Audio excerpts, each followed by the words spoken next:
افریقی ملک گھانا کے شہر اکرا میں دعوت اسلامی کے شعبہ FGRF کے تحت اللہ پاک کے آخری نبی محمد عربی صلی اللہ علیہ وسلم کی دکھیاری امت کی خیر خواہی کا سلسلہ جاری ہے۔ دعوت اسلامی کے شعبہ FGRF کے ذمہ داران نے اکرا میں کئی خاندانوں میں پکا ہوا کھانا اور راشن تقسیم کیا۔ اس حوالے سے نگران گھانا کابینہ نے مدنی خبروں کو بتایا۔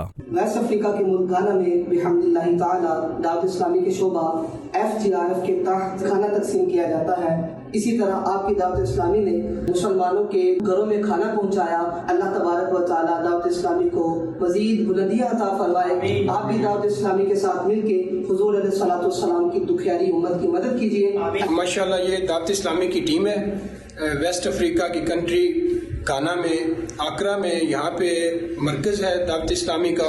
ماشاءاللہ دین کی دعوت کے لیے یہ ٹیم مل جل کر کام کر رہی ہے۔ بہت سے لوگوں کو راشن بھی دیا گیا ہے۔ ادھر افریقی ملک گھانا میں ہی نیکی کی دعوت و انفرادی کوشش کی بدولت ایک غیر مسلم نے اسلام قبول کیا، جسے نگران گھانا کابینہ نے کلمہ پڑھایا اور دامن اسلام سے وابستہ کیا۔ دوسری جانب ایک اور افریقی ملک تنزانیہ کے کیپٹل سٹی دارالسلام میں بھی راشن تقسیم کا سلسلہ ہوا، جس میں نگران تنزانیہ کابینہ اور FGRF کے ذمہ داران نے راشن تقسیم کیا، جبکہ اس موقع پر مبلغین دعوت اسلامی نے مقامی افراد میں نیکی کی دعوت بھی عام کی اور انہیں دعوت اسلامی کے دینی ماحول سے وابستہ ہونے، دینی تعلیمات حاصل کرنے اور دین کی خدمت کرنے کی ترغیب بھی دلائی۔ جبکہ اسی مقام پر قبول اسلام کے مناظر بھی دیکھنے میں آئے۔ دو غیر مسلم اپنے سابقہ مذہب کو چھوڑ کر دائرہ اسلام میں داخل ہوئے۔ نگران تنزانیہ کابینہ نے دونوں کو کلمہ پڑھایا اور انہیں دامن اسلام سے وابستہ کیا اور ان کے اسلامی نام بھی رکھے۔